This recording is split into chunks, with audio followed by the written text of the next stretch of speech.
Thank you very much for accepting this interview. It's actually more like a chat that we will be having. I'm here with Timo Schweckendiek. Did I pronounce correctly? Timo Schweckendiek, you did a great job. All right, from Deltares and TU Delft. We are here in Taipei because of this international symposium on geotechnical safety and risk. But today, actually, the symposium didn't start yet. We had a very interesting short course, the full day, on Bayesian method and tools for geotechnical applications. So how does these Bayesian methods, let's say the tools that apply Bayesian updating, relate to safety and risk in particular, I would say risk uncertainty, to the general topic of the symposium? How would you introduce in a very short time, because today we spoke a lot about it, in a very short time, people to the topic, yeah. Right.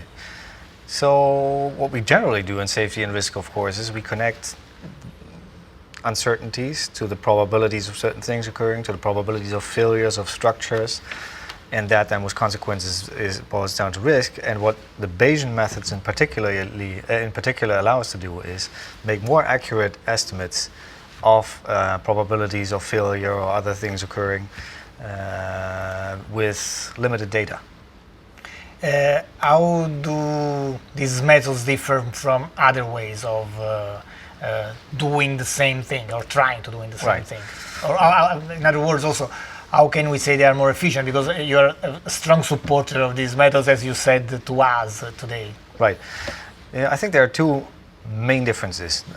One difference is that if you want to use classical statistical tools, you need lots of data. You need large data sets. That's what we typically don't have in the geotechnical applications that we're talking about at this conference. And the Bayesian analysis doesn't have that problem. It will reflect the uncertainty even if you have few data. And the second point is that it's with other approaches, it's very hard to combine data from different sources, which come from different backgrounds and maybe have different formats. And the Bayesian approach is the typical one that can be used for that kind of what in a modern term is called data fusion. I'm trying to ask you something that relates to what I just saw, the conclusions of this long course. So by mixing the introduction and the conclusions, what would be what are the benefits, the main benefits, and maybe the drawbacks, if the limitations of these approaches? Yes. I mean, the benefits, you already said something about data availability, but other benefits and limitations, right? What are the things we have to I think, as you said, the benefits are largely covered by being able to incorporate all sorts of data, because we have we want to use every piece of information, so the combining of the data I think that's the main thing. The limitations for me, in my experience, there are no specific limitations to the Bayesian approach. Most limitations to bringing things into practice, for me, relate to general challenges in using a probabilistic approach to the assessment of structures or to the design of structures.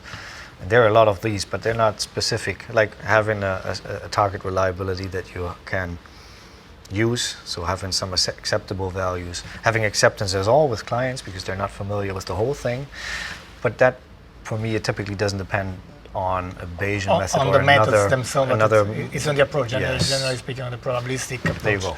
And in terms of applicability for geotechnical applications, there were a lot of examples today. Some of the examples you can mention for us? Sure. So what I've been using the approach for in my daily sort of working environment is for updating the reliability estimates for levee systems, so for flood risk.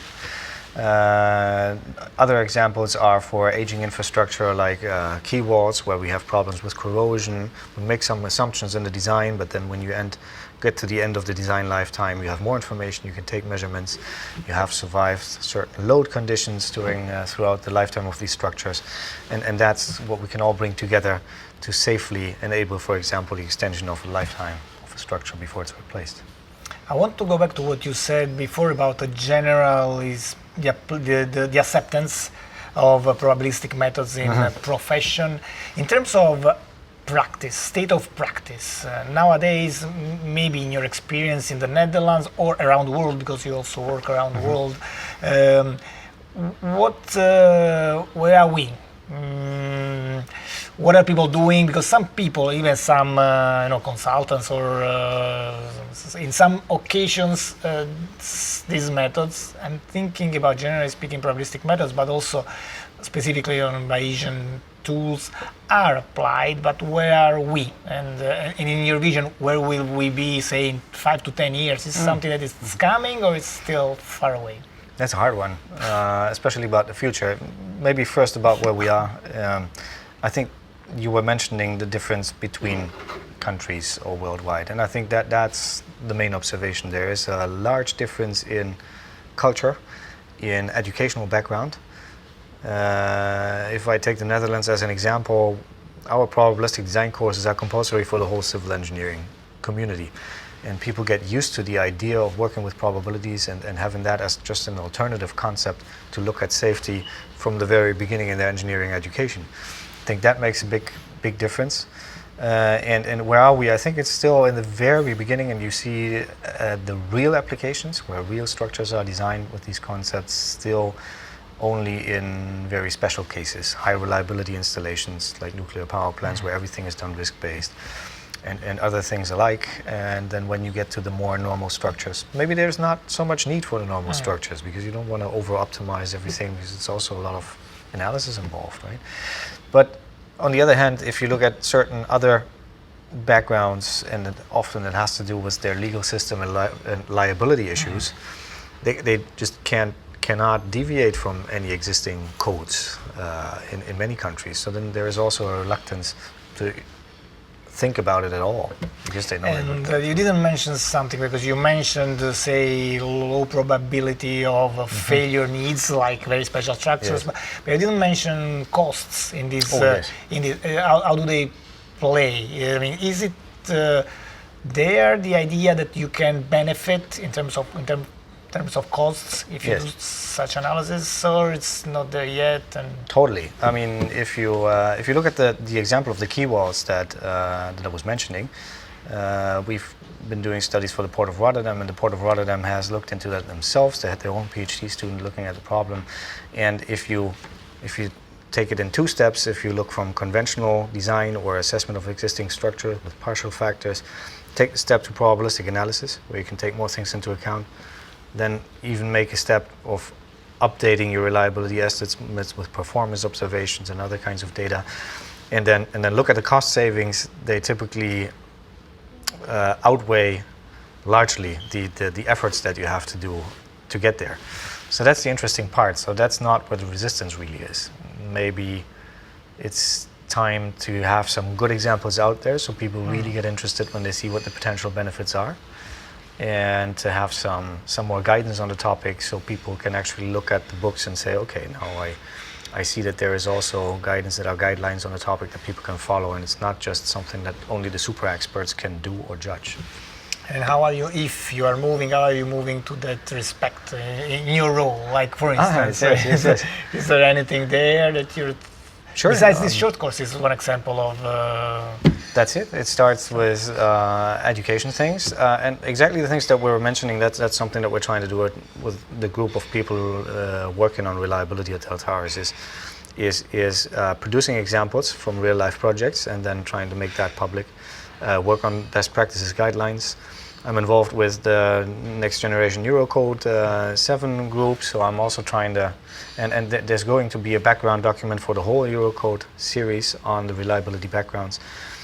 I think if that is more transparent to people, there will be people will be less afraid of all the implications that might have. As you said, we are in Europe. I'm from Italy, although now we are in Asia. I mean, we are from Europe. If the codes then specifically implement something, then that's by default the way of. Yes, exactly. But there is still reluctance to actually put this in the code. That is, for me, that's a tricky item, because the next generation of codes will be probably in place for the next 20 to 25 years. If we now categorically close the door for these type of techniques in the code, there will be only a few countries who will handle the code differently, who will actually use this, and others, due to whatever legal issues or so, will not do that for a long time. So that's an interesting discussion to be played out still in the Eurocode community. Thinking about the before, the past, the present, and the future, before and after, in some sense we can say, that you being an expert in the topic and teaching also these methods and disseminating them, besides using them in your everyday profession. How were you, say 10 years ago? What were you thinking 10 years ago, and what are you thinking now differently? Because that could be, a sort of view of how people are thinking now, and possibly how they would be thinking tomorrow. So you as an example of a prototype for future engineers and. Again, there is a different answer for different contexts. If I look at our national context in the Netherlands at the moment, 10 years ago, I was hoping that these things would be widely accepted 10 years later, like now. And we're pretty much getting there. So that is a hope that has become like a strong expectation at the moment. We see a lot of acceptance, a lot of engineering companies seeing the potential, and all these early adopters, let's say, who don't want to miss these developments, are actually now investing in people and skills and tools to actually do these things like probabilistic analysis. If I look at the international context, I think that is still a very hard thing to tell. No, but my more specific question was also about your own way of thinking. You told us today, in many places during your presentation, you are an enthusiast adopter of Bayesian tools and Bayesian updating, Bayesian methods tools. What were you thinking 10 years ago about this sort of tools, and now that you are an enthusiast adopter, what are you thinking? So how did the things change for you in your perception of the methods to use for the profession? I somehow my confidence or my belief that these things are utterly useful has just grown with time, because I'm just accumulating more examples that, of course, there's some bias, of course, in my own view on the topic, because I'm also looking for the good examples, and then I'm very happy if I find them. But they are there, and we have a lot of, I think, material to present to support the claim that this will really help us in the future. So my confidence in that sense, and my good feeling about it is actually growing. All right, I think that we condensed in a very short conversation a lot of the issues. Maybe one last question about the session. How did it go according to you? Did you see the people reacting? It was quite a full room today participating to this short course. Well, what's your opinion about the short course in itself? My personal impression was that, despite the heavy jet lag that most Europeans must have been having at this moment, there were still some reactions to questions that I had to the audience, which I'm always trying to do, and people actually came up with reasonable answers, which showed that we were, at least for some people, on the right track, hopefully. So. You can probably judge this better than myself. No, I can say that I saw interaction for what it was possible.